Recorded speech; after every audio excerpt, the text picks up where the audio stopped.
All right, I think we can begin. Okay, cool. So welcome everyone.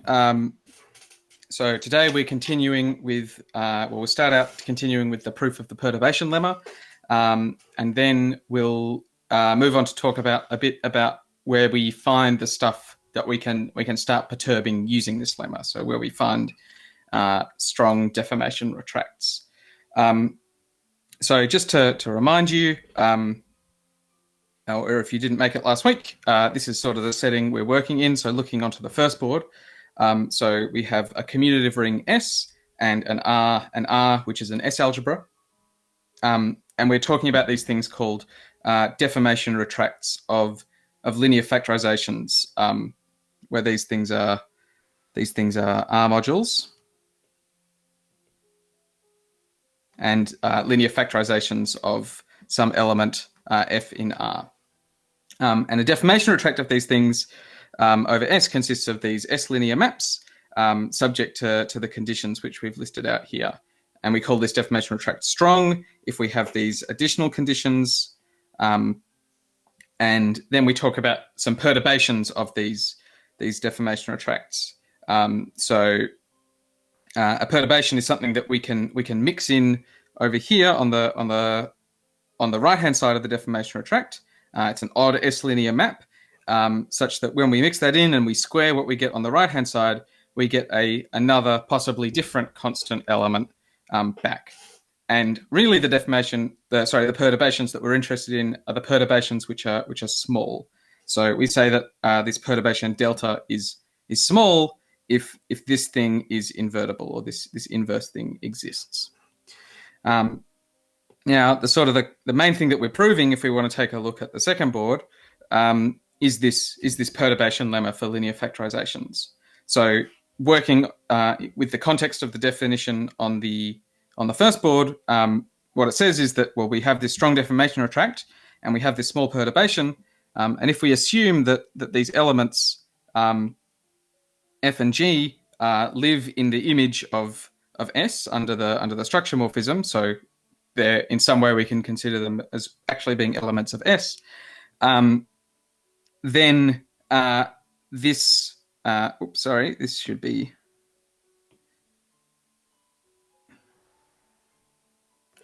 maybe I'll neaten that up. That when we mix in this differential on this new part of this differential, this perturbation on the right-hand side, we can modify all the other maps in this way, which I've laid out here, so we still get a deformation retract. And I was just about to write up so what we've already proved and what we're gonna use again. So last time we proved the following three statements which we've been using in our proof. So the first of which is this one. It says that delta HA is equal to AH delta, which is again equal to A minus delta.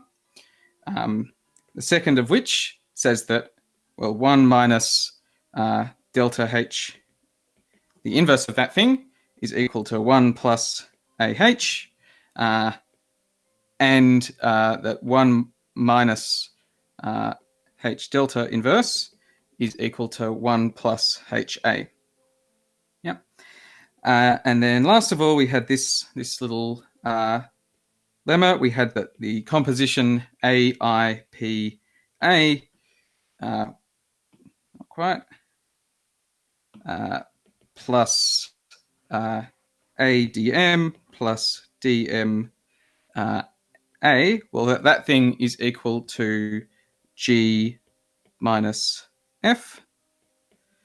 So multiplication by G and multiplication minus F by F, composed with 1 plus AH plus HA. Okay. And we're in the process of proving that this thing was a linear factorization. So before I go on, were there any questions about what we had last week from anyone in the audience? Otherwise, I'll move on to continue with the proof.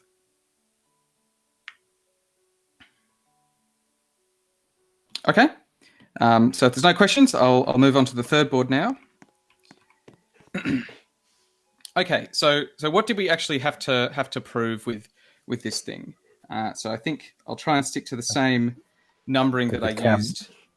The camera didn't move to the third board. You might have to go a bit closer to it. Yeah, sure. Let me figure this out. Oops.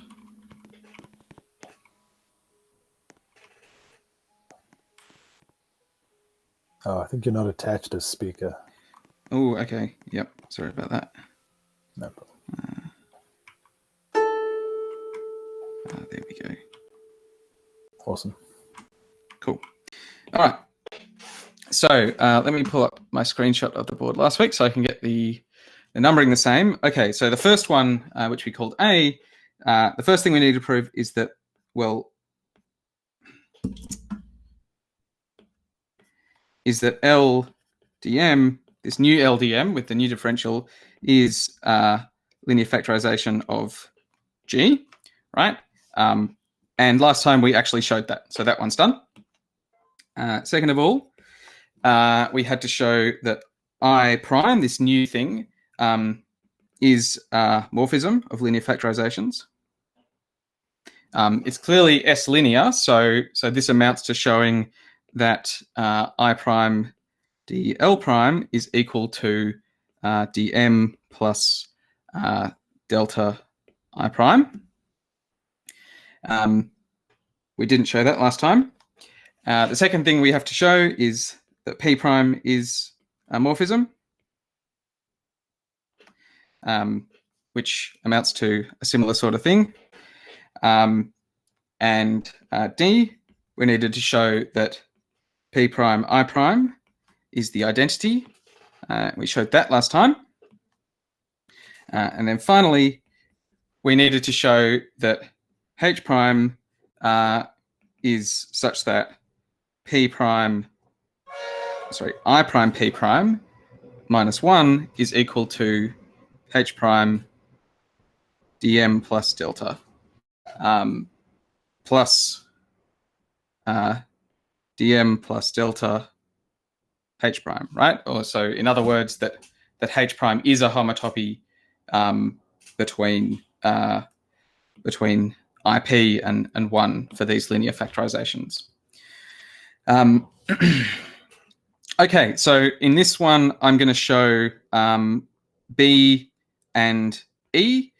C is very much the same as B, so I won't speak that one out loud. It's in my notes if you're wondering, or maybe you can have a go. Okay, so let's do that. So let's go on and prove B. So I'm on the fourth board now. Okay, and we're proving that I is a morphism. So it suffices to show that the following thing is equal to 0.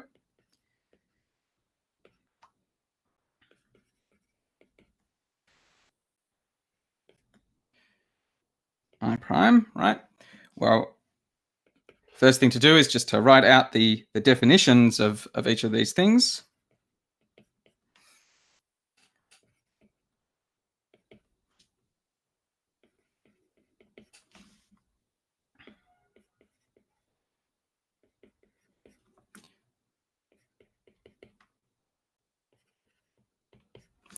All right, and then we're just gonna expand this and see where we get to.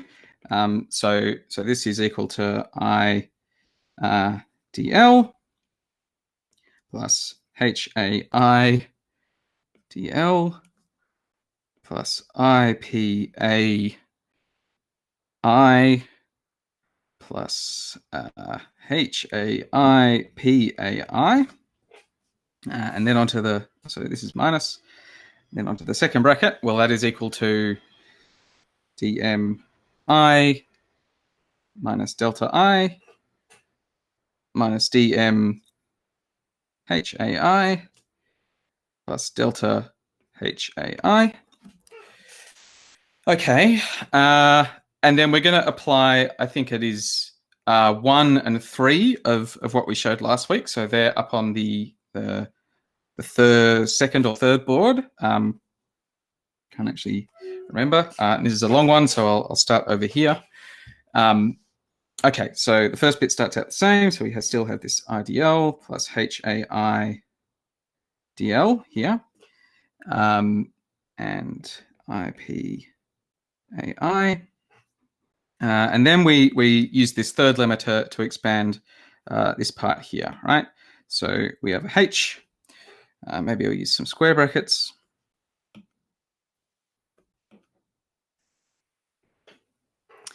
Okay, so we can substitute in what we know AIPAI is, and that is, well, it's this, G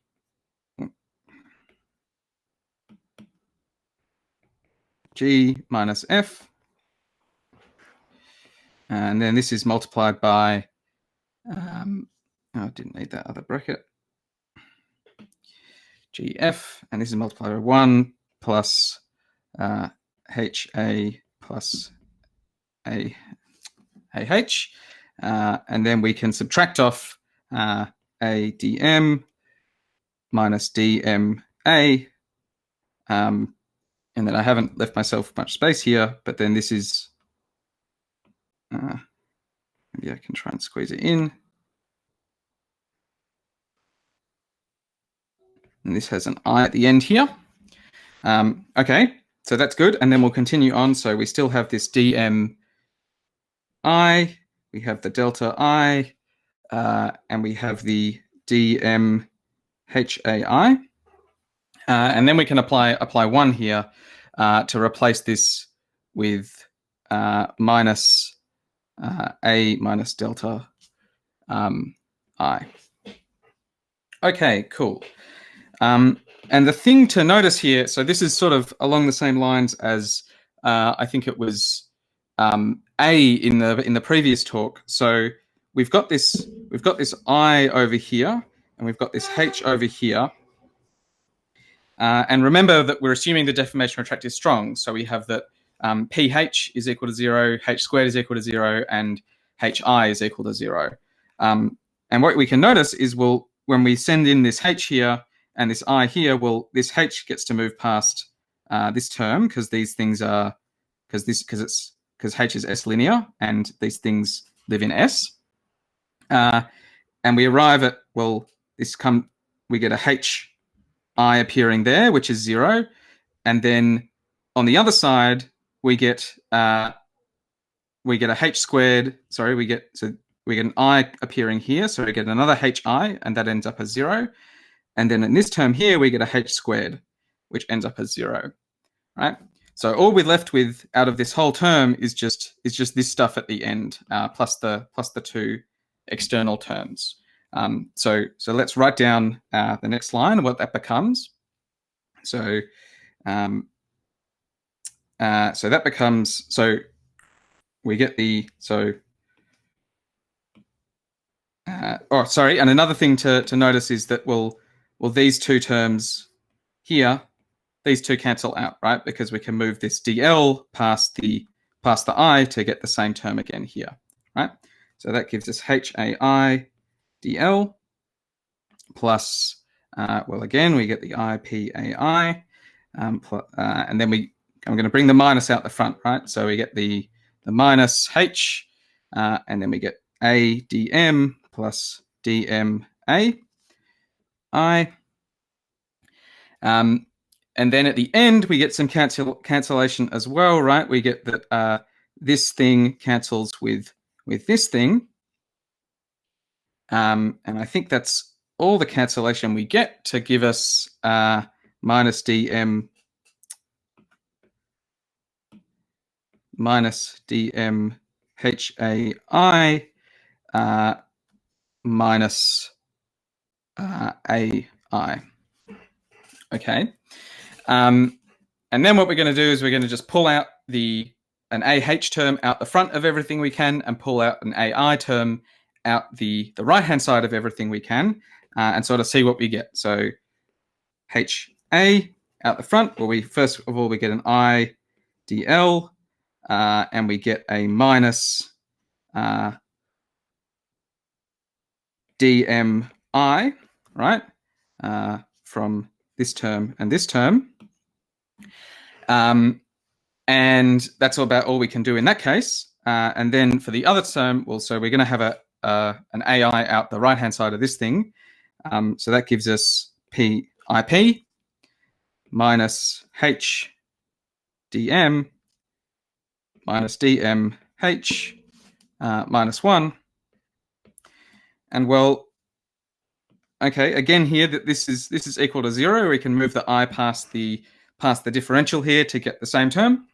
And then this is also equal to 0 because H is the original H is a homotopy between this thing and 1. Okay, so this comes out as 0, which is exactly what we wanted to show. So that ticks off B for us. Let's do that. Okay. Okay, so now let's take a look at part E. And I'm sort of tempted to just erase board B so we can keep the other stuff up. How does that sound? Or do we want to keep an eye on board B? Oh, sorry, the board with B at the top of it. I think that's fine. Doesn't seem like we're particularly attached to that calculation now. Yeah, I'm not. It's over. Okay. Yeah, it's done. We can just, all we know is it's equal to 0. Okay, so now we're trying to show part E, right? Which is that H prime is indeed a homotopy from I prime P prime to 1, right? So that's the same thing as showing that the following is equal. So I'm going to use, I sort of didn't introduce this notation before, but I'm just going to write dm prime for dm plus delta, right? So our new differential on the M complex, on the M linear factorization. Okay, so that's the same as showing that the following thing is equal. So showing E is the same as showing the following thing is equal to 0.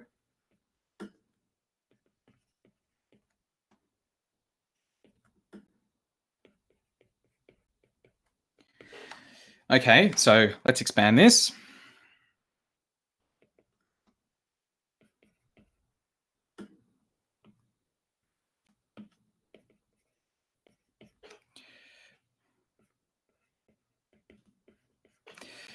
Okay.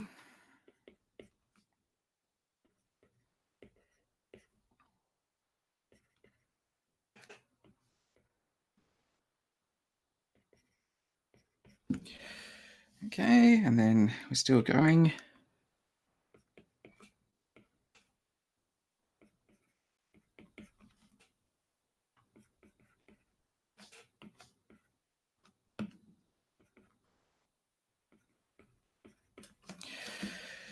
Okay, and now let's expand this. So another long line. Okay, 1 plus HDM plus HA HDM plus we get a H delta at the end there. And then this next one we get DMH plus DMHAH plus delta H plus delta HAH minus IP minus IP AH minus HAIP minus HAI PAH.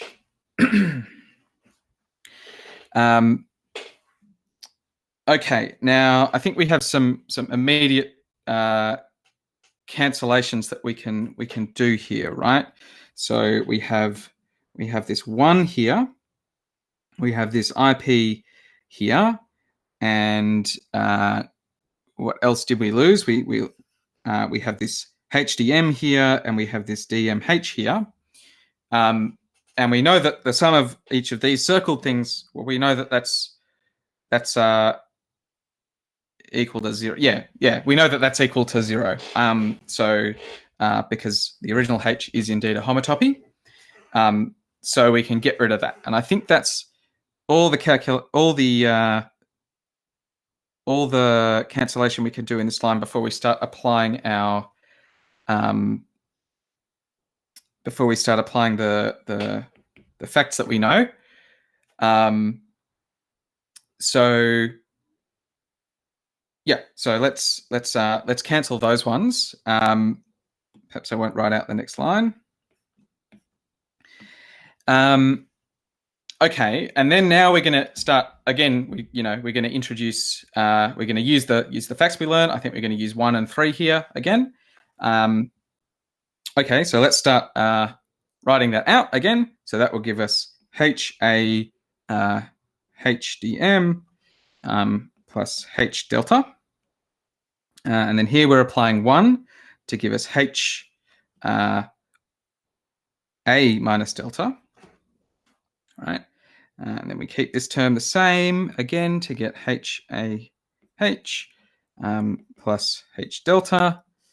And then again, we apply 1 to give us, where am I?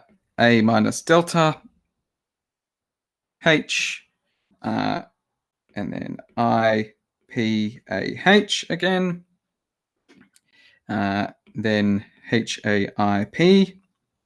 And then we're going to apply the same thing from so this is a sort of a similar, thing that turns up as it did in the previous when we were proving, I think it was part B that we were proving last time, just now. So I'll guess I'll write it out again. So replacing A, what is it? AIPA with what our statement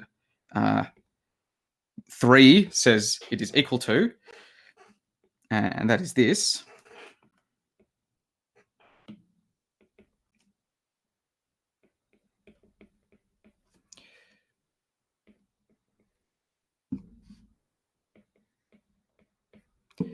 Get a H at the end, and then again, we're working with a strong deformation retract here. So H squared is equal to 0, and what we can check is that, well, when we bring these H's in from the outside onto this thing, well, this H again, it gets to move past this section here because it is S linear, and we get a H squared here. We get a H squared here from this H. And we get a H squared here from this H.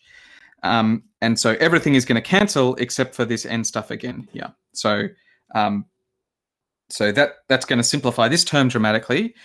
We also have some simplification in the previous stuff as well, right? So this thing is going to cancel with this thing, and this thing is going to cancel with this thing. So that's great. And yeah, let's write out the simplified line. So that'll give us HAHDM plus HA plus DM. Yeah, this one stays. DMHA plus AH minus IPAH minus HAI P, and then finally we get H. I guess maybe we can just use a normal bracket.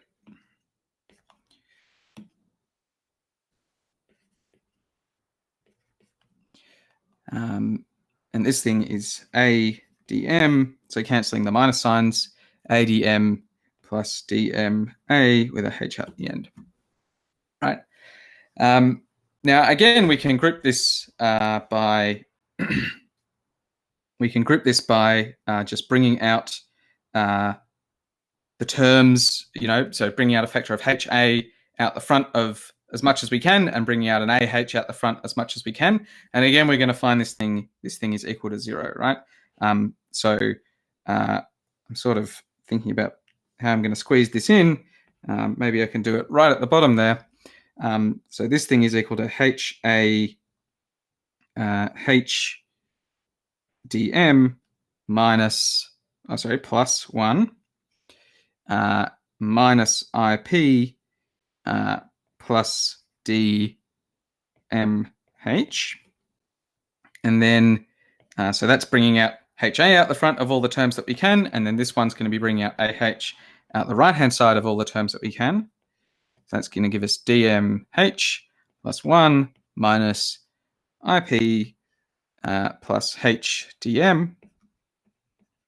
Right? And both of these terms are 0, right? Because, well, again, it's the same trick as before. This thing is 0 because H is a homotopy. And as for this thing, so finally, we show that this thing is equal to 0. And so that completes the proof of the perturbation lemma for linear factorizations.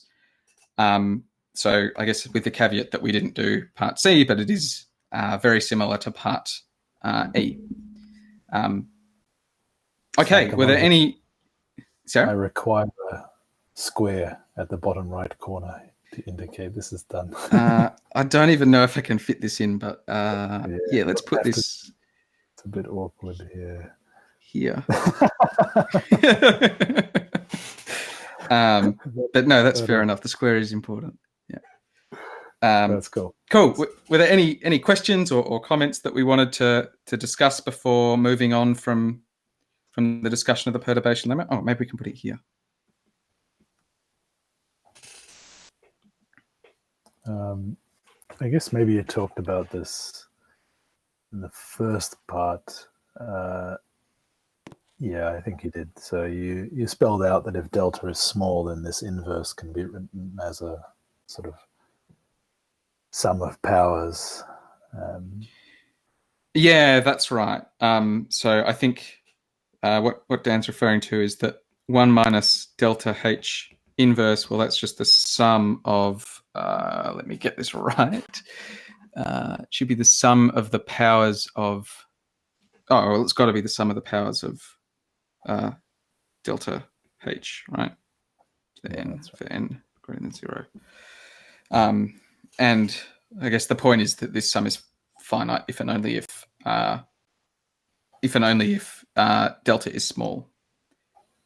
But I think I mentioned that last time. I think it was a lemma that we half proved.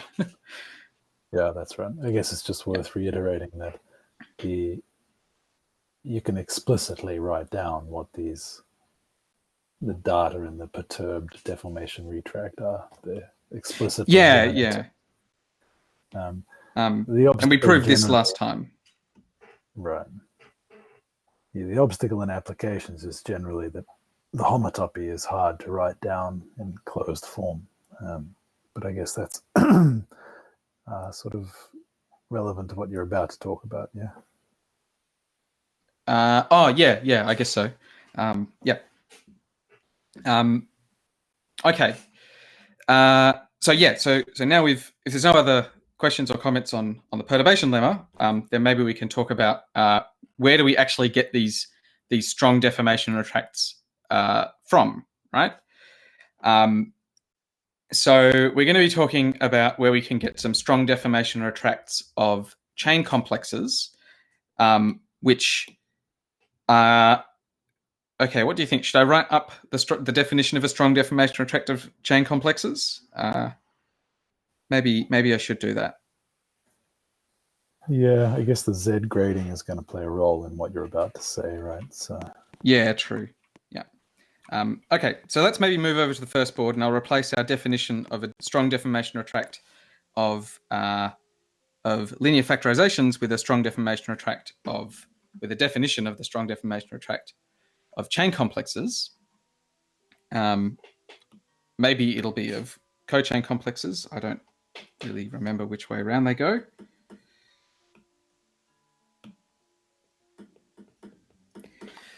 Okay.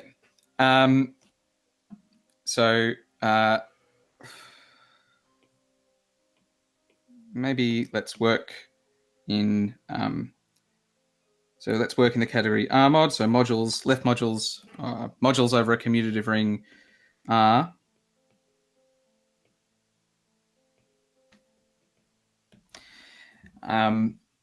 Okay, and definition. deformation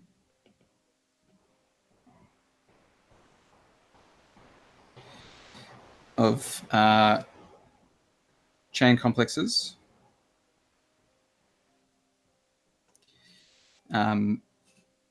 say, well, let's give them the same names, DL and M, consists of morphisms in our category.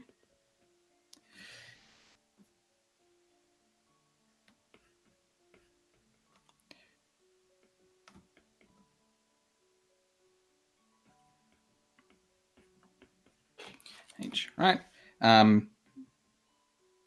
Where we have that H provides, so I'll, rather than writing out the whole thing, I'll say that H gives a homotopy between IP and 1. So that's exactly the same expression we had involving IP 1 and H and the differentials before. And we also have, again, that PI is genuinely equal to the identity. It is strong if exactly the same conditions are met. So if HI equals 0, PH equals 0, and H squared equals 0. Okay. And then again, we can talk about perturbations of these things. So a perturbation is a, now I need to choose whether I'm talking about chain complexes or cochain complexes. So a degree 1 map delta, yeah, that's right, from M to M, or maybe, yeah, let's say that. A degree 1 map from M to itself, such that dm plus delta squared is equal to 0. So again, so it's another differential. And delta is small, so it's a small perturbation if, again, 1 minus delta H inverse exists.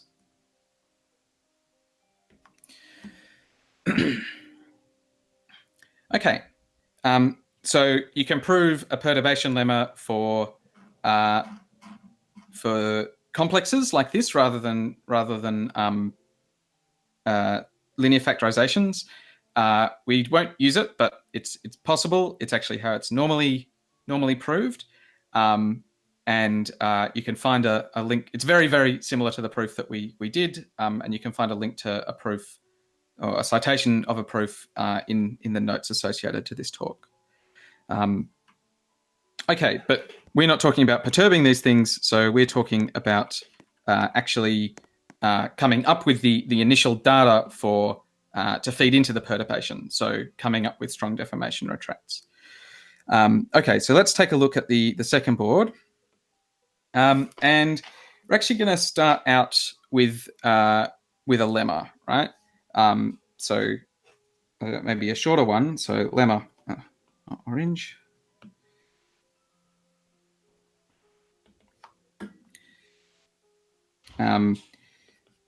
Deformation retract. So I'll only be talking about deformation retracts of complexes from now on, so I won't bother to specify. So a deformation retract can always be turned into strong deformation retract.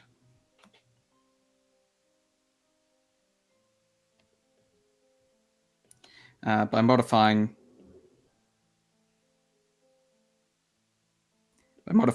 the homotopy H. Okay, so using the same language as on the previous board, how do we do that? Well, basically we just replace H with a new version of H repeatedly in order to realize the conditions that we need to, right? So we need to show that HI is equal to 0, right? Well, then we set our new H, let's call it H prime. We set that equal to H minus IP minus 1. right? And then, well, h prime I is equal to h I minus I. Well, this thing is 1, right? So that gives us I minus I, which gives us 0. The next step is then to modify h prime, so our new h. We'll modify that again to get h double prime in order to realize ph equals 0, right?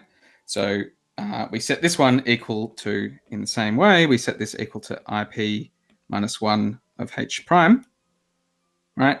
And then again, we can show that ph double prime is equal to 0 and that we haven't messed up anything by doing this, right? So it's still a homotopy, it's, and still hi is equal to 0. Then finally, in order to realize the fact that h squared is equal to 0, so we want this, well, then we can set h, I guess, triple prime equal to h double prime dm h double prime, right? And then so what does that give us?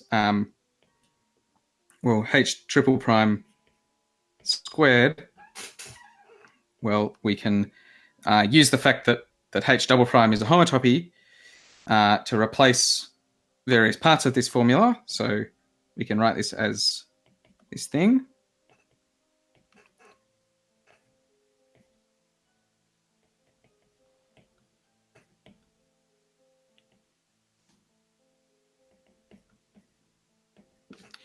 Right. Okay. And then I'm sort of keen to get onto the next major thing I wanted to talk about. But so maybe I won't go through writing all of this out again. But if you expand these brackets, you'll just see that everything cancels and you end up with 0 again. So I might leave that there. Okay, so now let's move on to actually where we get these strong deformation retracts. So let's take a look at the third board again. Cool. Okay. Oh, actually, there's one more thing I do need to define or remind you of. So definition. So it's going to be the definition or a result about what it means for a module to be a projective module, and that is a module P is projective if and only if given an epimorphism or surjective morphism of modules, say E from, let's say, I don't know, C to D, and a morphism F from P to D, we have the following diagram.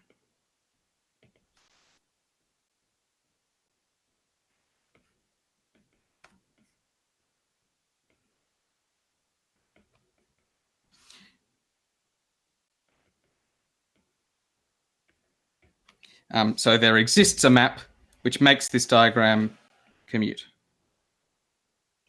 right? So all free modules are projective. Not all projective modules are free. And maybe another thing to note about this is that this map isn't necessarily going to be unique. So it's not exactly a universal property. Okay, now let's move on and talk about where we get these things from. Okay, so maybe let's go and take a look at the fourth board. Okay, so Lemma. So we're going to be working with a bounded to the right chain complex of projective objects. So let's write that down. So I refer to it as P D, and I'll draw it out. So say P N Pn minus 1, P1, P0, 0, and zeros from here on out.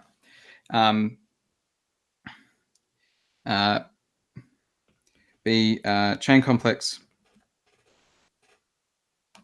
of projective objects. So all the Pi or Pn are projective. And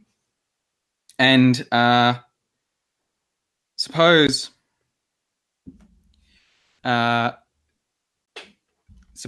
that PD is exact except in degree 0, right? So so that means that we'll so to each of these maps Dn, we can talk about another module Hn minus 1 of P, right? Well, that's going to be equal to the image. Oh, sorry, no, it's not. It's going to be equal to the kernel of Dn minus 1 by the image of Dn, right? And what it means for P, for this thing, PD, to be exact except in degree 0, it means that these things are all the 0 module except for when we do this here, right? Except for when we look at this module at this point here, right? For D1 and I guess D0, which is the 0 morphism, right? Whoops. Okay, so suppose this thing's exact in degree 0 and that at degree 0, so H0 of P is also projective.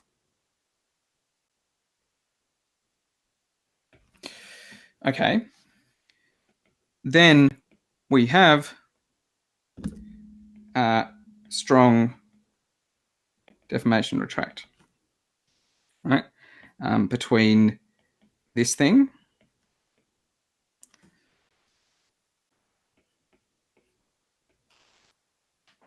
and this thing. Right? So this thing over here, that's just the sequence of these homology modules. All of them are 0 except H0, and the differential we're giving it is just the 0 map. I mean, we don't actually have a choice, right? Okay. Any questions about the statement of this lemma before we move on to the proof? Yeah, I think it maybe might strike someone as a bit trivial unless you. So it's possible for. What am I trying to say here? So if PD is a complex over a ring, then you may have that the modules and the cohomology are projective over some other ring. So in your case, I think you're using, is it S for the base ring and R for the ring over which the modules are defined? I think everything is in R at this point, yeah. Yeah, so that's fine, but it's maybe just worth pointing out that often it's not even that you should change the statement, it's just that often one applies this in a situation where the ring R is, say, a polynomial ring, and you've got a complex of modules, say free modules, and so the PIs are all free modules over R, and the cohomology is not, but over S, everything is free and projective. So that you can apply this lemma to construct a strong deformation retract over S, which might be the field, even if one doesn't exist over R. Yep.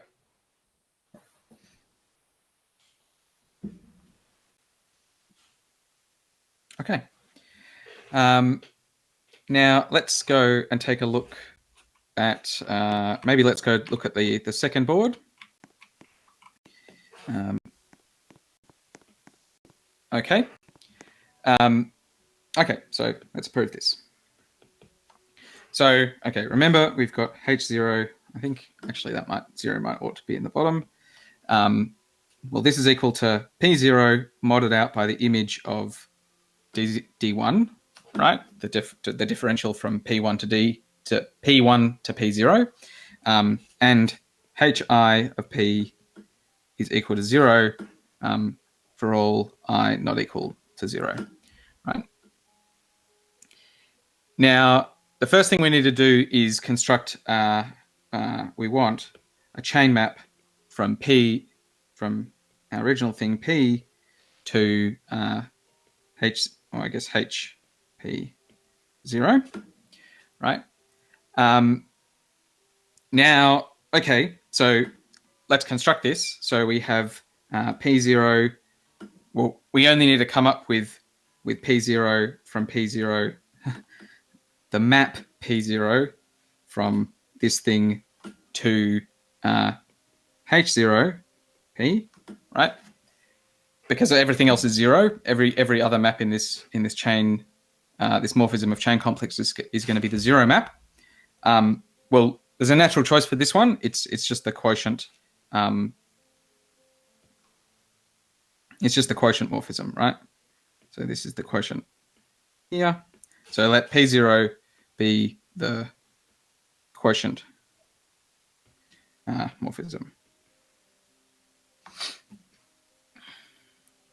Okay, and now we're gonna construct. So the next thing we're going to construct is a morphism I back the other way.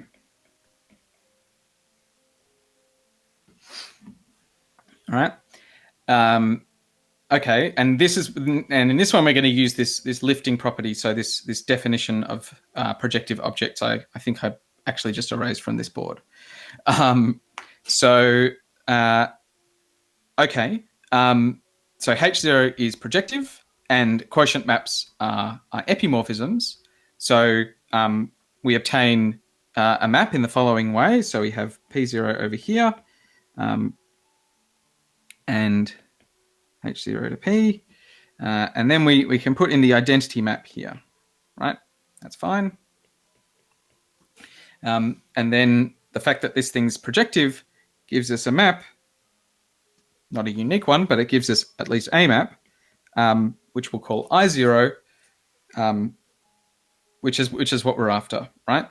And then, well, all the other maps are 0 in these chain maps, and that gives us that Pi, well, that thing is equal to 1, right? Because going this way around the diagram gives us the identity here. Okay, so the next thing we need to do, and the last thing we need to do, is to construct the homotopy. So let's take a look at the third board again.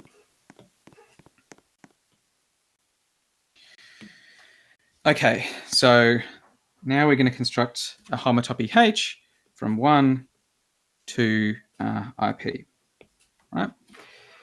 Okay, so, and we're going to do this using induction on the number, on the n, the value of maps. So Hn from Pn to Pn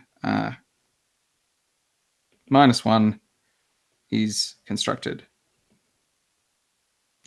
using induction on n. Okay, so for H0, we're in the following situation, right? We've got some stuff over here which we're not interested in yet. We've got the identity here, right? So this is really the identity minus 0 because this thing's heading through, factoring through the 0 object.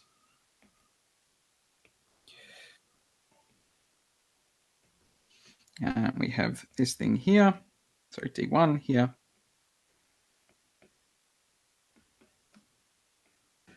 And then here we have the map 1 minus I0 P0, right?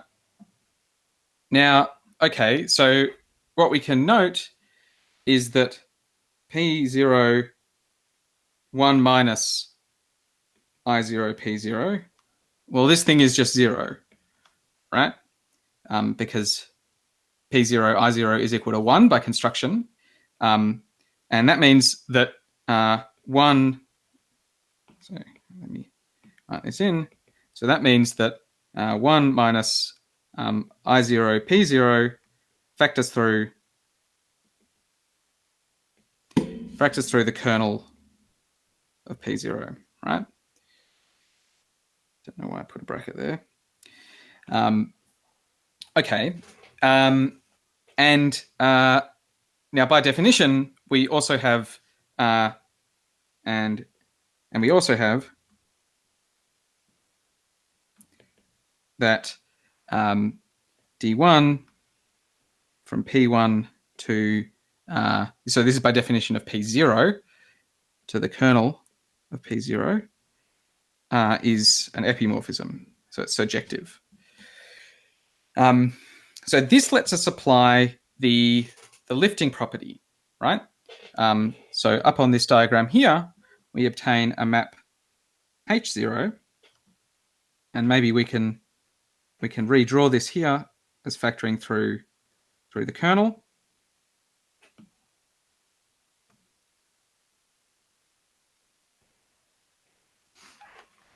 Right, and this thing is going to commute. Okay, so that's our base case for induction, right? So let's do the inductive case over on the fourth board again. So let's do this one. Sorry about that. Okay, so now let n be greater than 0, and suppose hk is already constructed, or I guess proved to exist, for k is strictly less than n, right? Okay. So note that if say n is equal to 1, then we're assuming, actually, no, I'll draw the diagram first, then I'll say this. So we're in the following situation. So we have Pn minus 2 going off here.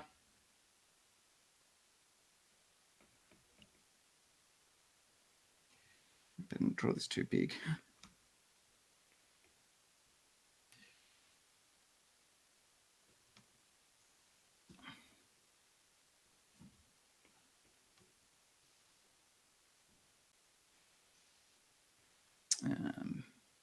Pn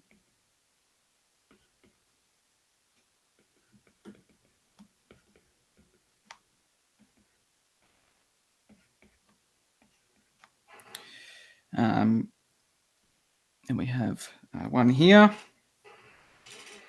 Okay, and we've assumed that hk is constructed for k strictly less than n. So we have, I'll draw this in a different color actually. So we have hn minus 1 here. We have hn minus 2 here.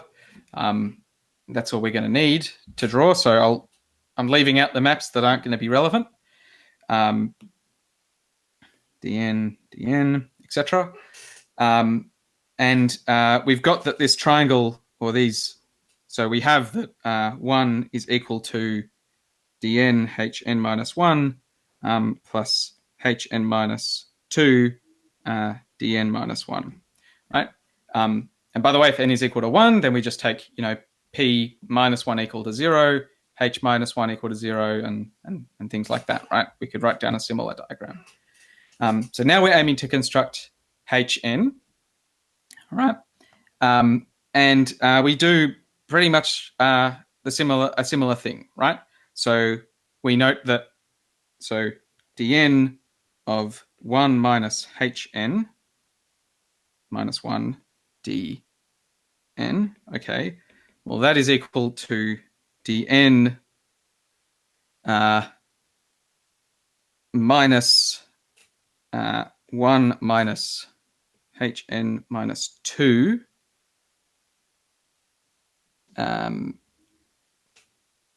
dn minus 1 dn, right?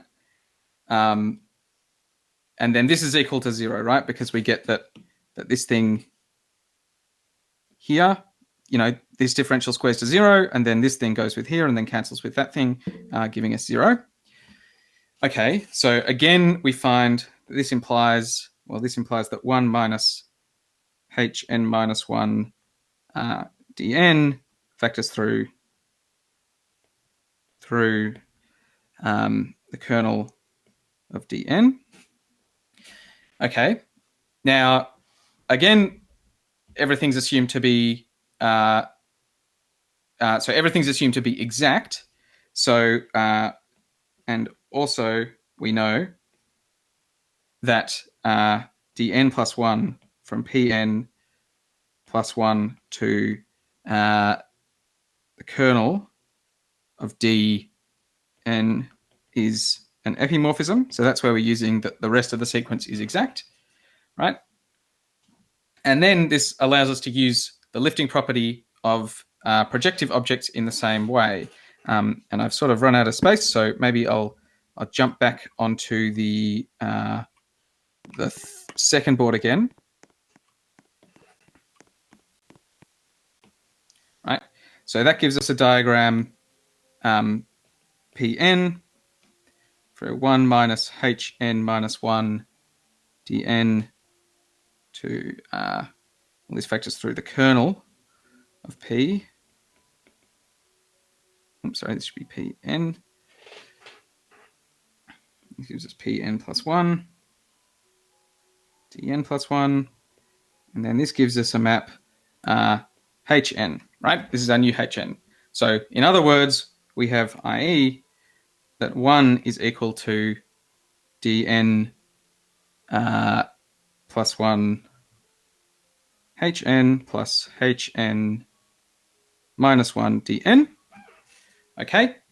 And then all of this, so the maps, we've constructed the chain map I, the chain map P, and the homotopy H. All of this forms a deformation retract. And then we had a lemma earlier in the talk that said that any deformation retract can be upgraded to a strong deformation retract. So this proves the original claim that we can have a strong deformation retract between this complex of projective objects and its homology. And the way this is relevant to LG and linear factorizations is, well, any chain complex can be regarded by just folding up the complex into a Z2 graded complex. We can regard that as a linear factorization of 0. So this actually also gives us a source of linear factorizations, this lemma. And it's the only source we're going to need for proving that LG is a bicategory. Any questions or comments right at the end of the talk? Not for me, but that was great. Thanks. Cool. Perfectly timed too. I know. That's amazing. Look at that. Cool. Yeah. Okay, if there aren't any questions, then yeah, thanks for that series of talks, Rohan. I guess that's it for now. At least for the perturbation, though, all right? Yeah, I think I'm scheduled to give one on composition, right? And maybe units as well. That's right. Yeah. Cool. Okay. Yeah, I'm going to head over. Perturbation. Yeah. I'm going to head over for Eleanor's talk. So I'll see you later or at the talk.